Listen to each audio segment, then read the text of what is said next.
నా కలల కథనం. అందరికీ నమస్కారం. నేను మీ లావణ్యంలోని కథానిక కవితను. ఈరోజు మనం వినబోయే కథ సిరివెన్నెల పార్ట్ 20. మా అమ్మకు మనవడిని ఇస్తానని మాట ఇచ్చి మర్చిపోయావా? ఎప్పుడూ తినడం పడుకోవడం ఇంతేనా? అసలు ఒక్కసారైనా నువ్వు నన్ను నీ అంతట నువ్వు కౌగిలించుకున్నావా? ఒక్క ముద్దైనా పెట్టావా? లేదు, పెట్టలేదు. కానీ బావా, ఆఫీస్ నుంచి మెయిల్ వచ్చింది, ఈ వర్క్ కంప్లీట్ చెయ్యి అని చెప్పడానికి మాత్రం వస్తుంది అని క్రిష్ ఆమెపై చిరు కోపాన్ని చూపిస్తూ అన్నాడు. వెన్నెల పెద్ద పెద్ద కళ్ళు వేసుకొని అతని వైపు చూస్తూ, బావా, ఇప్పుడు నేను ఏమన్నానని నాపై అలా విరుచుకుపడుతున్నావు అని ఆమె భయాన్ని కోపాన్ని రెండూ చూపిస్తున్నట్టుగా ముఖం పెట్టి అడిగింది. ఏంటే, గుడ్లు పెద్దగా చేసి నన్ను భయపెట్టిస్తున్నావా? ఇన్ని రోజులు నేను మూర్ఖంగా ఆలోచించి నిన్ను దూరం పెట్టాను. అసలు ఎప్పుడైనా నువ్వు నాతో నీ ప్రేమ గురించి చెప్పావా? నువ్వు చెప్పంది నాకు ఎలా తెలుస్తుంది? అయినా ఇద్దరం ఒకే ఇంట్లో ఉంటున్నాము. ఒక్కసారైనా నన్ను పొరపాటున కూడా తాకలేదు. నాతో మాట్లాడకుండా, తాకకుండా, నన్ను కవ్వించకుండా, నీ ప్రేమను బయట పెట్టకుండా ఎన్ని రోజులు ఉందామనుకున్నావే అని క్రిష్ ఆమెను ప్రశ్నల మీద ప్రశ్నలు అడుగుతూ ఉంటే అతని అలసట తీరే వరకు వెన్నెల మౌనంగా ఉంది. ఏంటి, ఏం మాట్లాడకుండా అలా మౌనంగా ఉన్నావో? ఏదైనా మాట్లాడతావా, లేకపోతే నన్ను మాట్లాడించమంటావా అని అతను ఊపిరి పీల్చుకుంటూ అన్నాడు.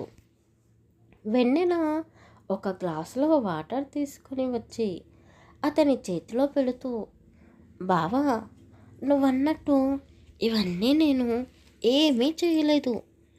మరి నేను ప్రేమిస్తున్న సంగతి నీకు ఎలా తెలిసింది అని వెన్నెల ఒకే ఒక్క ప్రశ్న వేయడంతో చేతిలో ఉన్న నీళ్ళని గడాగడా తాగేసి గ్లాస్ పక్కన పెడుతూ, ఏమో, నాకు తెలీదు, కానీ నా మనసుకు అనిపించింది. నాకు కూడా నిన్ను చూడకుండా ఉండలేను అనిపించింది. అందుకే వెంటనే ఊరికి వచ్చేశాను అని అతను అనగానే వెన్నెల అతన్ని గట్టిగా కౌగిలించుకొని, బావా, మన ఇద్దరి మధ్య ఆ మాటలు లేకపోయినా మన మనసులు ఎప్పుడో కలిసిపోయాయి అని ఆమె అనగానే క్రిష్ కూడా నవ్వుతూ, మరి మా అమ్మ చెప్పిన దాని గురించి ఏం ఆలోచించావే?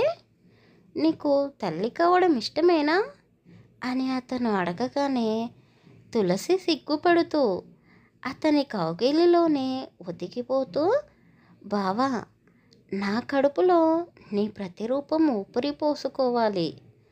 ఆ బిడ్డని కనగానే నీ చేతిలో పెట్టి నీ ముఖంలో ఉన్న సంతోషాన్ని నేను నా కళ్ళతో చూడాలి అని వెన్నెల సిగ్గుపడుతూ అనగానే అతను సంతోషిస్తూ ఆమెను అలాగే పైకి ఎత్తుకొని, మరి అమ్మా నాన్నలు కావడానికి బాగా కష్టపడాలి అంటూ ఆమెను మంచంపైకి తీసుకొని వెళ్ళి ఇద్దరు ఒకరి ప్రేమను ఒకరు ఆస్వాదిస్తూ ఎన్నో కబుర్లు చెప్పుకుంటూ ఉన్నారు.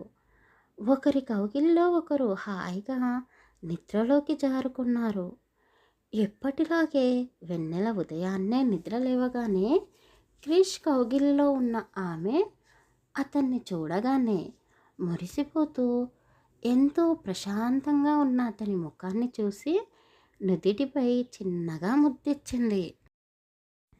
క్రిష్ నిద్ర నటిస్తూ ఆమె అలా ముద్దు పెట్టగానే కళ్ళు తెరుస్తూ, ఏయ్ మెంటల్, నీకు ఎన్నిసార్లు చెప్పాలి, చిన్నపిల్లలకు ముద్దు పెట్టినట్టు నాకు కూడా పెట్టకూడదు అని అతను అంటూనే ఆమెను గట్టిగా పట్టుకొని పెదాలపై ముద్దు పెడుతూ ఆమెకు ఊపిరి ఆడకుండా చేస్తూ ఉన్నాడు. వెన్నెల ఎంత అడ్డు చెప్పినా వినకుండా మళ్ళీ ఇంకోసారి అతనిలో కలిపేసుకుంటూ ఉన్నాడు. అలసిపోయిన క్రిష్ వెన్నెలకి పట్టిన చెమటలను తుడిచేస్తూ, హలో మేడం, గుడ్ మార్నింగ్ అని కొంటెగా కన్ను కొడుతూ అన్నాడు. వెన్నెల సిగ్గుపడుతూనే అతని ముందు కోపాన్ని చూపిస్తూ, ఏంటి బావా నువ్వు, పొద్దు పొద్దున్నే ఎవరైనా ఇలా చేస్తారా? అయినా రాత్రంతా చేసింది సరిపోదా అని ఆమె చీర కట్టుకుంటూ అతనిపై కోపాన్ని చూపిస్తూ ఉంది. ఏయ్, ఏంటే, రాత్రి పగలు అని టైం అంటూ ఉంటుందా ఏంటి? అయినా ఇంత పొద్దున్నే లేచి ఏం చేస్తావే అని అతను అనగానే, అయ్యో అలా అంటారేంటండి, మనం ఆఫీస్కి వెళ్ళాలి కదా, అయినా వారం రోజుల నుండి ఇంట్లో లేను, ఇల్లంతా సర్ది వంట చేసి పెట్టేసరికి నాకు లేట్ అవుతుంది, అందుకే కాస్త తొందరగా లేచాను అని వెన్నెల అనగానే, అయ్యో వెన్నెల, నువ్వు 2 రోజుల నుండి బాగా అలసిపోయావు, నువ్వు ఇంట్లోనే ఉండి రెస్ట్ తీసుకో, ఆఫీస్కి నేను వెళ్ళి వస్తాను, నేను వెళ్ళిన తర్వాత ఇంట్లో పనులన్నీ చేసుకుందువు, ఇప్పుడు వచ్చి హాయిగా నా పక్కన పడుకో అని అతను అనగానే, వామ్మో, మళ్ళీనా, వద్దు వద్దు, నేను నా పనులన్నీ చేసుకుంటాను. అలాగే ఇంకో విషయం, నాకు ఒక్కదాన్నే ఉంటే ఇంట్లో భయం వేస్తుంది, నేను కూడా ఆఫీస్కి వస్తాను, అంతగా అలసటగా ఉంటే మధ్యాహ్నం ఆఫీస్లోనే రెస్ట్ తీసుకుంటాను అని ఆమె అనగానే క్రిష్ కూడా సరే అని తల ఊపుతూ ఆమె వెనకాలే లేచి బయటికి వెళ్ళాడు. వెన్నెల చేసే ప్రతి పనిలోనూ అతను సాయం చేస్తూ ఉంటే అతనితో ఏ పని చేయవద్దు అని వాదిస్తూనే ఉంది. ఏంటే, నీకు సాయం చేద్దామని నేనొస్తే నన్ను ఇక్కడి నుండి వెళ్ళిపో అని అంటావేంటి అని అతను అనగానే, అయ్య బాబోయ్, నువ్వు సాయం చేస్తాను అంటావు ఇప్పుడు, తర్వాతకి నేను స్నానానికి వెళ్ళేటప్పుడు కూడా సాయానికి వస్తాను అంటావు, నువ్వు చేసే సాయం నాకు వద్దు బాబు అని వెన్నెల అనగానే క్రిష్ నవ్వుకుంటూ, ఈరోజు కాదులే, కానీ ఎప్పుడైనా నీతో కలిసి నేను స్నానం చేస్తాను అని అతను అనగానే వెన్నెల కోపంగా చూస్తూ, నేను నీతో కలిసి స్నానం ఎందుకు చేస్తాను, అస్సలు చేయను అంటూ ఆమె పనులన్నీ చేసుకొని స్నానానికి వెళ్ళింది. వెన్నెల మెరూన్ కలర్ చీర కట్టుకొని జుట్టుకి చిన్న క్లిప్ పెట్టుకొని పూజ చేసుకుంటూ ఉంది. సోఫాలోనే కూర్చొని ఫోన్ చూస్తూ ఉన్న క్రిష్ ఆమెనే గమనిస్తూ ఉన్నాడు. వెన్నెల పూజ గదిలో నుండి బయటికి వచ్చి తులసి కోట వద్ద పూజ చేసుకుని ఇల్లంతా ధూపం వేస్తూ ఉంది. అతను సోఫాలో అలాగే కూర్చొని ఉండడం చూసి, అయ్యో బావా, నువ్వు ఇంకా ఇలాగే ఉన్నావా, త్వరగా వెళ్ళి స్నానం చేసిరా, నేను టిఫిన్ చేస్తాను అని అతనిపై అరుస్తూ చెప్పింది.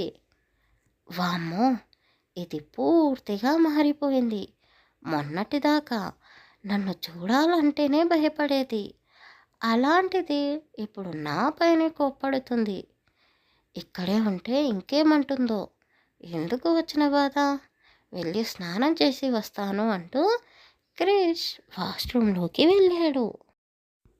క్రిష్ రెడీ అయ్యి వచ్చేసరికి వెన్నెల అతనికి ఇష్టమైన టిఫిన్ చేసి పెట్టింది.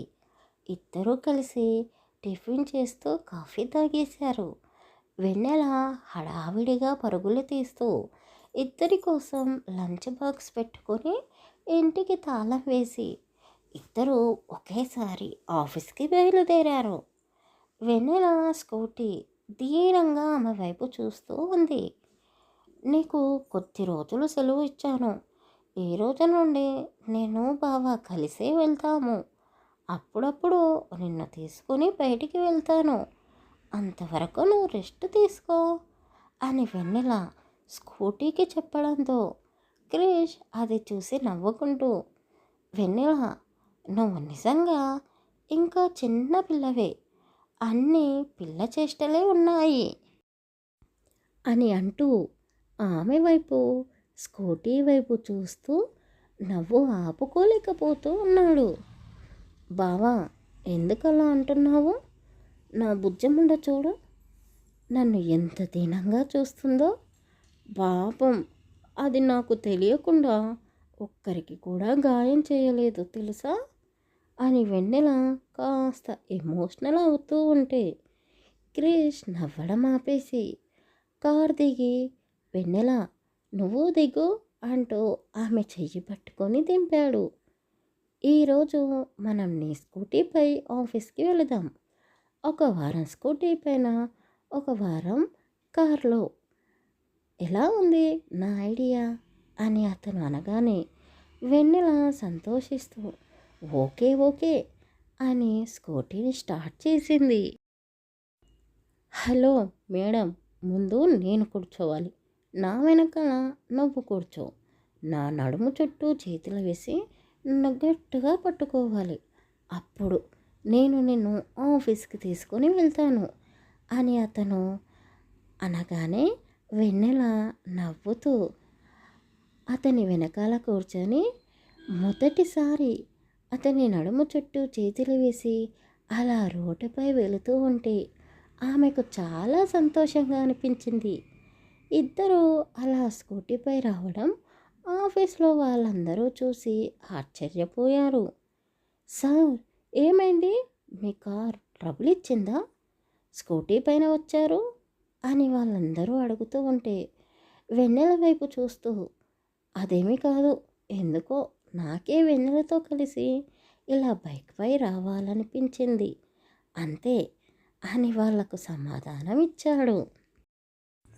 ఆ రోజు నుండి క్రిష్, వెన్నెల ఇద్దరూ కలిసి ఒకసారి కార్లో, మరోసారి స్కూటీపై ఇలా ఆఫీస్కి జంటగా వెళ్తూ ఉన్నారు. మధ్యాహ్నం ఆఫీస్ లంచ్ టైంలో క్రిష్ క్యాబిన్లో లంచ్ చేస్తూ ప్రేమ కబుర్లు చెప్పుకుంటూ ఉన్నారు. ఆఫీస్లో ఉండే వాళ్ళందరూ ఆ జంటను చూసి ఈర్ష్యపడుతూ ఉన్నారు.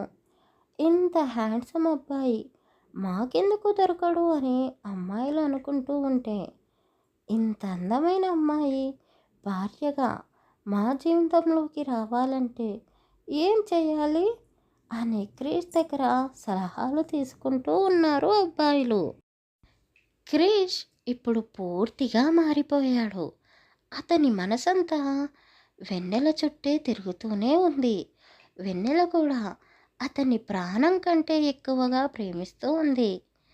తల్లిదండ్రులను చిన్నప్పుడే పోగొట్టుకున్న వెన్నెల అతని ప్రేమలో అమ్మా నాన్నల ప్రేమ లేదు అన్న బాధ కూడా మర్చిపోయింది. అతనితో సంతోషంగా ఉంది. వీకెండ్స్ ఆమెతో కలిసి సినిమాలకు, షాపింగ్లకు తీసుకొని వెళ్తూ ఉన్నాడు. అప్పుడప్పుడు ఊరికి వెళ్ళి రావడం, లేదంటే వాళ్ళే ఇక్కడికి వచ్చిపోవడం చేస్తూ ఉన్నారు. ఇప్పుడు క్రిష్ వాళ్ళ అమ్మా నాన్నలతో కూడా కోపంతో కాకుండా ప్రేమగా దగ్గరికి అయ్యాడు.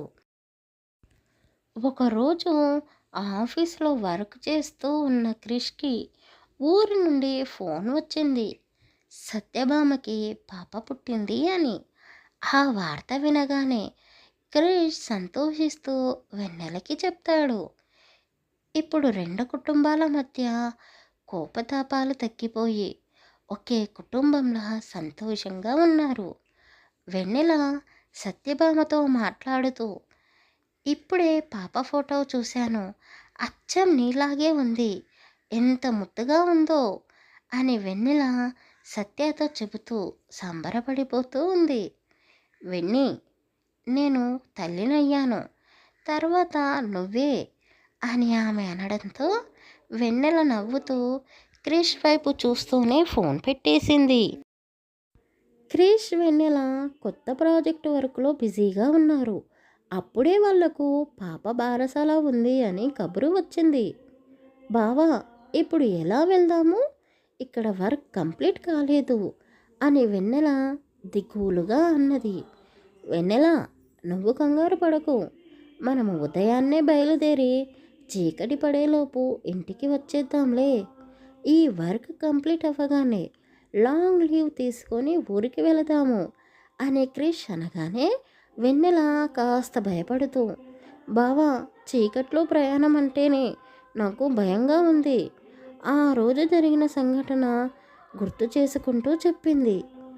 అయ్యో వెన్నెల, ఇప్పుడు మరీ అంత చీకటి కాదులే. సాయంత్రంలోగా తిరిగి వచ్చేద్దాం. అయినా ఎప్పుడూ అదే తలుచుకుంటూ ఉంటే ఇక మనం ప్రయాణాలు చేసినట్టే అంటూ క్రిష్ ఆమె భయాన్ని పోగొట్టే ప్రయత్నం చేస్తూ ఉన్నాడు. మరుసటి రోజు ఇద్దరూ ఊరికి బయలుదేరిపోయారు.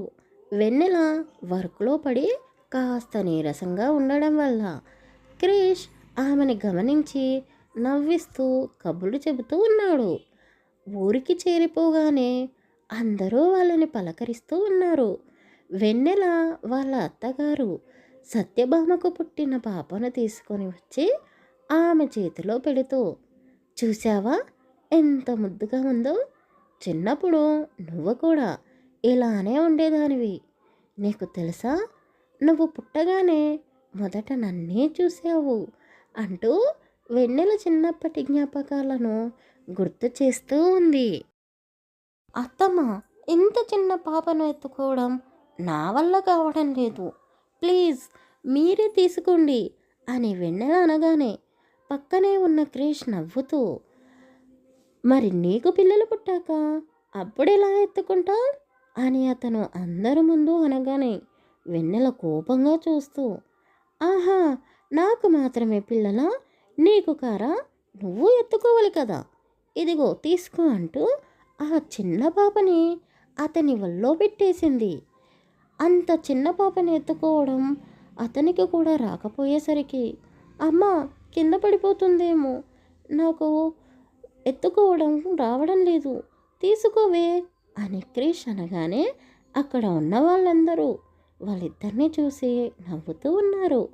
అప్పుడే రాజేష్, ఐశ్వర్యాలు కూడా ఒక 6 నెలల బాబుని చంకన పెట్టుకొని లోపలికి వస్తూ, ఒక్కసారి అమ్మా నాన్న అయ్యాక అన్నీ అలవాటైపోతాయిలే అని వాళ్ళు అనగానే క్రిష్, వెన్నెల వెనక్కి తిరిగి చూసి ఐశ్వర్యని, రాజేష్ని అక్కడ చూసి ఆశ్చర్యపోతూ వాళ్ళని చాలా రోజుల తర్వాత చూసినందుకు సంతోషపడుతూ ఉన్నారు. ఫంక్షన్ పూర్తి కాగానే రాజేష్ని, ఐశ్వర్యని పక్కకి పిలుస్తూ, మీరేంటి ఇక్కడ? అసలు మీకు వీళ్ళు ఏమవుతారు అని వెన్నెల అడగడంతో ఐశ్వర్య నవ్వుతూ, దేవుడు ఎవరిని ఎవరితో ముడివేస్తాడో ఎవ్వరికీ తెలీదు. మా అమ్మ నాన్న నన్ను అక్కడి నుండి తీసుకొని వెళ్ళాక ఒక మ్యారేజ్ బ్యూరోలో నా ఫోటో ఇచ్చి పెళ్లి సంబంధాలు వెతుకుతూ ఉన్నారు. అప్పుడే ఈ రాజేష్ ఫోటో మా వాళ్లకు తెగ నచ్చేసి మా ఇద్దరికీ పెళ్లి చేశారు. ముందుగానే మాకు ఒకరి గురించి ఒకరికి తెలుసు కాబట్టి తెలియని వాళ్ళని చేసుకొని ఇబ్బంది పడడం కంటే తెలిసిన వాళ్ళని చేసుకొని అడ్జస్ట్ అవ్వడం బెటర్ అనిపించింది. పెళ్ళైతే చేసుకున్నాం, కానీ ఇద్దరం ఎవరికి వారే అన్నట్టు ఉన్నాము. నేను క్రిష్ని మర్చిపోలేక, అతను నిన్ను మర్చిపోలేక ఇద్దరం బాధపడుతూ ఉన్నాం. అచ్చం మీలాగే ఒకే ఆఫీస్లో వర్క్ చేస్తూ ఉన్నా ఒకరి గురించి ఒకరికి తెలియనట్టుగానే ఉన్నాము. కానీ పెళ్ళి తర్వాత మా ఇద్దరికి ఎప్పుడు ప్రేమ పుట్టిందో మాకే తెలియదు. మా ప్రేమకు గుర్తుగా ఇదిగో మా బాబు అంటూ చంకలో ఉన్న బాబును చూపిస్తూ అన్నది. ఐశ్వర్య అంటే ఇప్పుడు నీ మనసులో అని వెన్నెల డౌట్గా అడుగుతూ ఉంటే అయ్యో వెన్నెల, ఇప్పుడు నా మనసులో ఎవ్వరూ లేరు, నా మొగుడు తప్ప అని ఐశ్వర్య అనగానే వెన్నెల సంతోషిస్తూ ఆమెను హత్తుకుంది. ఇంకొక విషయం, మీ అక్క పెళ్లి చేసుకున్నది ఎవరినో తెలుసా? అతను మా పెద్దనాన్న కొడుకు. అంటే వరసకి ఇప్పుడు నేను మీ ఇద్దరికి ఆడపడుచునన్నమాట. ఆ చనువుతోనే మీ ఇద్దరిని అడుగుతున్నాను. మీకు పుట్టబోయే పాపని మా ఇంటికి ఎత్తుకొచ్చేస్తాము. క్రిష్, నువ్వంటే నాకు చాలా ఇష్టం. ఇష్టమంటే మీరనుకున్నట్టు కాదు. ఒక చెల్లెలు తన అన్నలాంటి భర్తనే కావాలి అని కోరుకుంటుంది. నేను అలాగే అనుకున్నాను అని ఐశ్వర్య అనగానే రాజేష్ కూడా సంతోషిస్తూ, ఐశ్వర్య, నువ్వన్నది కూడా నిజమే. క్రిష్, ఇక ఆలస్యం చెయ్యకుండా మావాడి కోసం ఒక పాపని కనొచ్చు కదా అని రాజేష్ కూడా అనడంతో క్రిష్ వెన్నెల నవ్వుతూ, సరే సరే చూద్దాంలే అని వెన్నెల అనేసింది. క్రిష్, రేపు మేము అమెరికాకి వెళుతున్నాము. ఇక అక్కడే సెటిల్ అవుతాము. నువ్వు రావాలనుకుంటే చెప్పు, నీకు కూడా అక్కడ జాబ్ చూసే పెట్టమని మా వాళ్లకు చెప్తాము అని రాజేష్ అనగానే, వద్దు వద్దు, నేను ఇక్కడే ఉంటాను. మా అమ్మా నాన్నతో కలిసి, నా భార్యతో కలిసి హ్యాపీగా ఇక్కడే ఉండిపోతాను. నేను ఎక్కడికి రాను. మా అమ్మా నాన్నలకి నేను ఒక్కడినే కొడుకును. వాళ్ళని ఇలా వదిలేసి వస్తే వాళ్లకు వయసు పెరిగాక నా అవసరం ఉంటుంది. నేనే వాళ్ళని దగ్గరుండి చూసుకోవాలి కదా అని క్రిష్ అనగానే ఐశ్వర్య నవ్వుతూ, నీలో ఇలాంటి క్వాలిటీస్ నచ్చే అందరూ నిన్నే కోరుకుంటారు అని ఆమె అనగానే సత్య కూడా ఆ మాటలు విని, ఐసు, నువ్వు అన్నది నిజమే. మా బావ ఎంత యాటిట్యూడ్గా ఉంటాడో అతనికి కావలసిన మనుషులను కూడా అంతగానే ప్రేమిస్తాడు అని సత్య కూడా అనడంతో క్రిష్ వెన్నెల వైపు చూస్తూ కళ్ళతోనే, చూసావా అందరూ నన్ను ఎలా పొగిడేస్తున్నారో అన్నట్టుగా ఆమె వైపు చూశాడు. వెన్నెల మూతి విరుస్తూ, చాలా లేట్ అవుతుంది, మనం ఇక్కడ నుండి త్వరగా వెళ్ళాలి అని ఆమె గుర్తు చేయడంతో వాళ్ళిద్దరూ అందరికీ బాయ్ చెప్పేసి అక్కడి నుండి తిరిగి సిటీకి బయలుదేరిపోయారు. వెన్నెల ఏదో ఆలోచిస్తూ కూర్చోవడంతో క్రిష్ ఆమె భుజాన్ని ఊపుతూ, ఏంటి, ఏం ఆలోచిస్తున్నావు? అయినా వాళ్ళందరూ పొగిడింది నీ మొగుడినే కదా, అంత ఫీల్ అయితే ఎలా అని అతను అనగానే, అబ్బా, మీ గురించి కాదులేండి, అయినా మిమ్మల్ని నేను ప్రేమించినట్టు ఇంకెవ్వరూ ప్రేమించలేరులేండి అని ఆమె అనగానే క్రిష్ నవ్వుతూ, నువ్వన్నది నిజమే, నన్ను భరించడం వాళ్ళ వల్ల కాదులే, మరి ఎందుకలా ముఖం పెట్టి కూర్చున్నావు అని అతను అనగానే, ఏంటి బావా, ఆ ఐశ్వర్య పాప పుట్టకముందే నా కోడలు అని పేరు పెట్టేస్తుంది. అయినా నాకు పాప వద్దు, నీలా ఉండా అబ్బాయి కావాలి అని వెన్నెల అనగానే క్రిష్ సడన్గా కారు ఆపేసి, ఏంటి, నీకు బాబు కావాలా? వద్దు, నాకు మాత్రం నీలా ఉండే ముద్దు ముద్దు మాటలు మాట్లాడే అమ్మాయి కావాలి అని క్రిష్ వెన్నెల ఇద్దరు కారులోనే గొడవ పడుతూ ఉన్నారు. వెన్నెల అతనితో మొండిగా వాదిస్తూ ఉంటే క్రిష్ బాగా ఆలోచించి, సరే నువ్వన్నట్టుగానే నీలాంటి పిరికి అమ్మాయి కాకుండా నాలా ధైర్యంగా ఉండే అమ్మాయిని కను అని అతను అనగానే వెన్నెల అతన్ని గట్టిగా గిల్లుతూ, అంటే ఏంటండి, నేను పిరికిదన్నా? చెప్పండి, నేను అస్సలు నీతో మాట్లాడను అంటూ ఆమె తల పక్కకి తిప్పుకొని కూర్చుంది. క్రిష్ కార్ స్టార్ట్ చేసుకొని ఇంటికి బయలుదేరిపోయాడు. వెన్నెల అన్నట్టుగానే అతనితో మాట్లాడకుండా మౌనవ్రతం చేస్తూ ఉంది. ఎంత పిలిచినా పలకకపోయేసరికి మంచంపై వాలిపోయి నిద్రపోతూ ఉన్నాడు. గదిలోకి వెళ్ళి అటువైపుకు తిరిగి మంచంపై పడుకొని ఉంది. క్రిష్ కళ్ళు తెరిచి అటువైపు తిరిగి ఉన్న వెన్నెలని అతని పైకి లాక్కుంటూ, ఏంటే, ఊరి నుండి వచ్చినప్పటి నుండి బాగా ఎక్కువ చేస్తున్నావు? అయినా నిన్ను కౌగిలించుకోకుండా నాకు నిద్ర పడుతుంది అని ఎలా అనుకున్నావే? నువ్వు నాకు బాగా అలవాటైపోయావు. నువ్వు పక్కన లేనిదే నాకు నిద్ర పట్టదు అని అంటూనే ఆమెకు ముద్దులు పెడుతూ అతని చేతులతో చెక్కిలి గింతలు పెడుతూ ఉన్నాడు. ఎంతటి వారైనా సరే చిన్న గొడవ తర్వాత భర్త అలా భార్యని బుజ్జగిస్తూ ఉంటే కరిగిపోవాల్సిందే. అసలే వెన్నెలకి క్రిష్ అంటే పిచ్చి. అతను అలా చేస్తూ ఉంటే ఆమె అతని వశమైపోతూ, చిన్న గొడవ తర్వాత వాళ్ళ కలయిక ఎంతో తృప్తిని ఇచ్చింది. మరుసటి రోజు ఉదయం ఇద్దరూ రెడీ అయ్యి ఆఫీస్కి వెళ్ళగానే వాళ్ళు కంప్లీట్ చేసిన ప్రాజెక్ట్ వర్క్ సక్సెస్ అయ్యింది అని అందరూ పార్టీ చేసుకుంటూ ఉన్నారు. వెన్నెల ఎంత చెప్పినా వినకుండా క్రిష్ ఆ పార్టీలో ఎక్కువగా తాగేశాడు. తోలుతో ఉన్న క్రిష్ని వెన్నెల ఎలాగో అలా ఇంటికి తీసుకొని వెళ్ళింది. అతను తాగిన మందు వల్ల ఆమెకు అతని నుండి వాసన వస్తూ ఉంటే ఆ వాసన భరించలేకపోతూ ఉంది వెన్నెల. ఆమె ఎంత చెప్పినా వినకుండా క్రిష్ బలవంత పెడుతూ ఉంటే వెన్నెలకి బాధగా అనిపించింది. తాగిన మత్తులో అతను ఏం చేస్తున్నాడో అతనికి తెలియకపోయింది. ఉదయం 10 అవుతున్న సమయంలో క్రిష్ మత్తుగా నిద్రలేచాడు. టైం చూసుకొని తల పట్టుకుంటూ, వెన్నెల, ఏం చేస్తున్నావే? నాకు కాస్త కాఫీ ఇస్తావా అని ఆమెను పిలుస్తూ ఉన్నాడు. వెన్నెల ఎంతకు పలకకపోయేసరికి కళ్ళు తెరుస్తూ మూస్తూ ఇల్లంతా వెతికాడు. ఆమె ఎక్కడా కనిపించకపోయేసరికి క్రిష్కి ఏమీ అర్థం కాలేదు.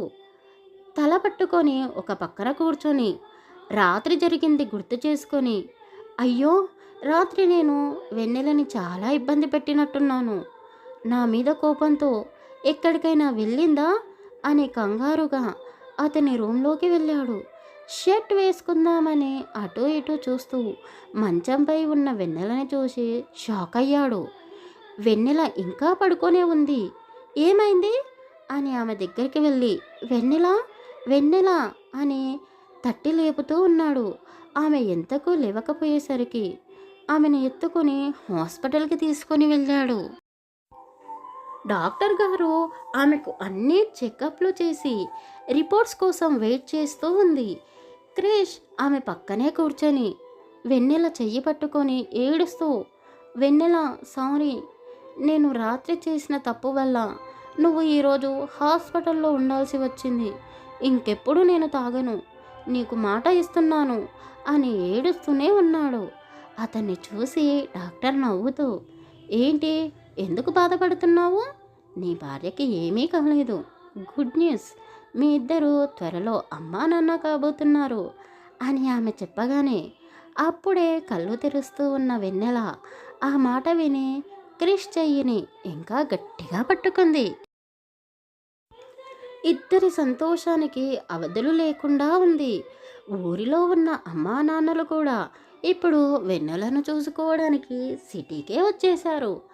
అలా రోజులు గడుస్తూ ఉంటే వెన్నెలకి ఎంతో ఘనంగా శ్రీమంతం కూడా జరిపించారు.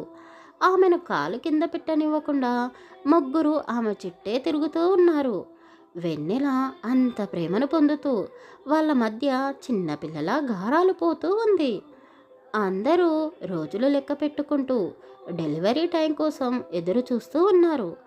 వాళ్ళు ఎదురు చూస్తున్నట్టుగానే డెలివరీ టైం రోజు రానే వచ్చింది.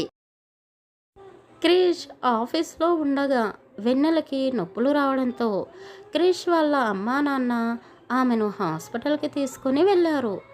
అతను కూడా ఆఫీస్ నుండి వేగంగా కార్ డ్రైవ్ చేసుకుంటూ హాస్పిటల్కి వెళ్తున్నాడు. అక్కడ వెన్నెల, అత్త, బావ ఎక్కడా? నేను బావని చూడాలి.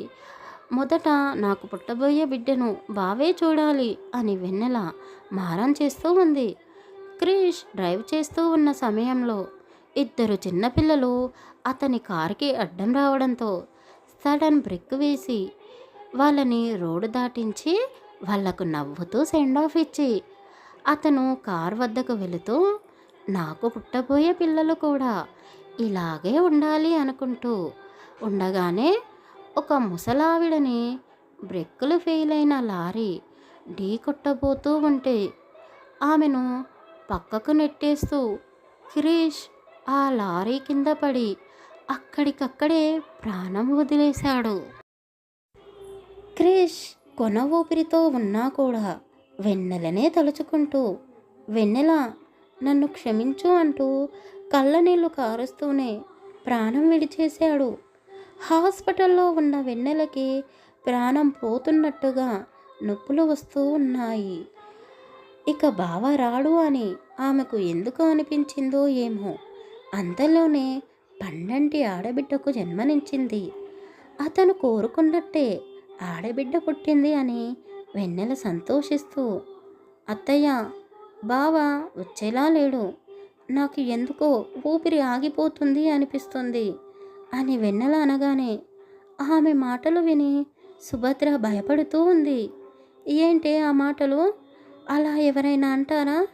నీ బిడ్డను చూడు ఎంత ముద్దుగా ఉందో అని ఆ పాపను చూపిస్తూ అంది. అదే హాస్పిటల్కి క్రిష్ బాడీని కూడా తీసుకురావడంతో వెన్నెల గుండె ఇంకా వేగంగా కొట్టుకుంటూ ఉంది. బయటే ఉన్న క్రిష్ తండ్రి కొడుకు చనిపోయాడు అని తెలిసి గుండెలు పగిలేలా ఏడుస్తూ ఉన్నాడు. ఒక నర్సు వచ్చి సుభద్రని బయటకు పిలుచుకొని వెళ్ళి క్రిష్ గురించి చెప్పడంతో ఆమె కూడా అక్కడే కుప్పకూలిపోయి ఏడుస్తూ ఉంది.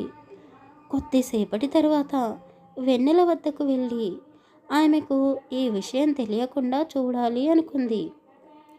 కానీ ఆమె వెన్నెల వద్దకు వెళ్ళగానే పాపని తనివి తీరా చూసుకొని ముద్దులు పెడుతూ, అత్తయ్య, మీరు కోరుకున్నట్టే మీ చేతిలో నా బిడ్డను పెడుతున్నాను, ఇక దీని బాధ్యత మీదే అని ఏడుస్తూ, అత్తయ్య, నన్ను బావ పిలుస్తున్నాడు, నేను ఇక వెళతాను అంటూ ఆమె ఒడిలోనే కళ్ళు మూసింది. ఈ స్టోరీలో చాలా డిస్టర్బెన్స్ సౌండ్స్ వస్తూ ఉంటాయి.